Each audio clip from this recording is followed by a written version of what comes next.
नमस्कार, माहेरची चवमध्ये परत एकदा तुमचं खूप खूप स्वागत आहे. आज मी पुन्हा तुमच्यासाठी एक नवीन रेसिपी घेऊन आलेली आहे.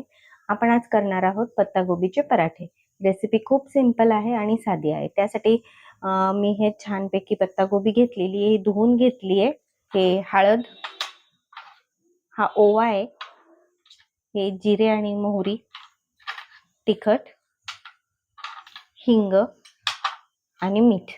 आता आपण ही पत्तागोबी छान बारीक करून घेऊयात. अगदी बारीक व्हायला पाहिजे. एक तर तुम्ही खिसून घेऊ शकता, नाहीतर चाकूनेही बारीक करूया आणि मग आपल्याला ह्याची भाजी करायची आहे. त्याआधी मी भाजीचं साहित्य दाखवलंय आणि आता हे मी पराठ्याच्या पारीसाठी हे 7 चमचे पीठ घेतलेलं आहे. त्याचं हे पीठ मी चाळून घेतलंय. मीठ टाकून घेऊयात आणि त्याच्यामध्ये थोडंसं तेल टाकूत आणि छान सॉफ्ट असं मळून घेऊयात. पहा, मी ही भाजीसाठी छान मस्त बारीक बारीक कट करून घेतली आहे पत्तागोबी आणि इकडे साईडला मी पीठसुद्धा भिजवून घेतलंय, मळून घेतलंय. बघा, सॉफ्ट असं पीठ आहे हे. आता याला आपण थोडा वेळ झाकून ठेवून देऊया, तोपर्यंत आपण भाजी करून घेऊया. त्याच्यामध्ये मी 2 चमचे तेल टाकून घेतलेलं आहे. आता तेल थोडंसं तापलं की आपण त्याला फोडणी देऊन घेऊया. तेल तापलेलं आहे. आपण आता ह्याच्यामध्ये जिरे आणि मोहरी टाकून घेऊया. जिरे मोहरी छान तडतडले की आपण त्याच्यामध्ये थोडासा चिमूटभर असा हिंग टाकून घेऊ. आपण जे पराठे करतोय त्या पराठ्यांना छान टेस्ट यावी म्हणून मी हे ओवा जे घेतलेला होता तो ओवा असा क्रश करून या फोडणीत टाकून घेते. तिखट टाकूया. मी 3 ते 3.5 चमचे टाकते, कारण जेव्हा आपण पारीमध्ये भरू तेव्हा पिठाच्या ह्याच्याने त्याचं थोडंसं होईल. मीठही टाकून घेतलेलं आहे. आता हे आपण भाजी टाकून,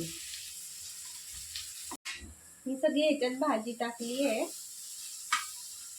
आणि हळद टाकते ह्याच्यात आणि हे आता छान मिक्स करून घेऊ. ह्याच्यामध्ये तेल थोडंसं कमीच टाकायचं, कारण आपण जेव्हा जे पराठे करू तेव्हा जास्त ऑइल जर का झालं तर ते सारण जे आहे ते बाहेर पडू शकतं. छान अशी भाजी आपण मिक्स करून घेऊ. सगळे मसाले ह्याला लागतील आणि याची एक वाफ काढून घेऊ. आणि जेव्हा पूर्णपणे भाजी थंड होईल त्याच्यानंतरच आपण सारण भरायला घेऊयात. मी ह्याच्यावर झाकण ठेवते आणि आपण एक वाफ काढून घेऊ.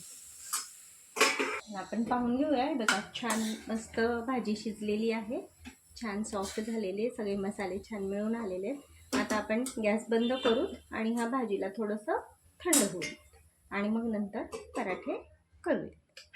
हे बघा, हे आपण छान असं लाटून घेतलेलं आहे. तवा गरम झालेला आहे आपला. तवा व्यवस्थित असा छान गरम झाल्यानंतरच आपण हे टाकायचं. हलक्या हाताने हे उचला.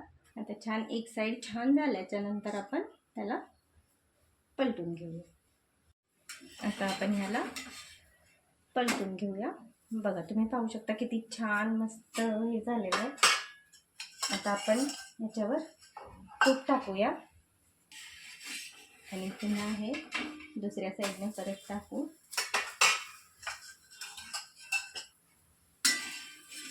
छान खरपूस असं दोन्ही साईडनं मस्त छान खरपूस भाजलं गेलेलं आहे.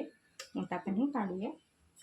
हे बघा, हे मस्त छान गरमागरम पत्तागोबीचे पराठे तयार झालेले आहेत. तुम्ही ते सॉससोबत वगैरे छान मस्त एन्जॉय करू शकता.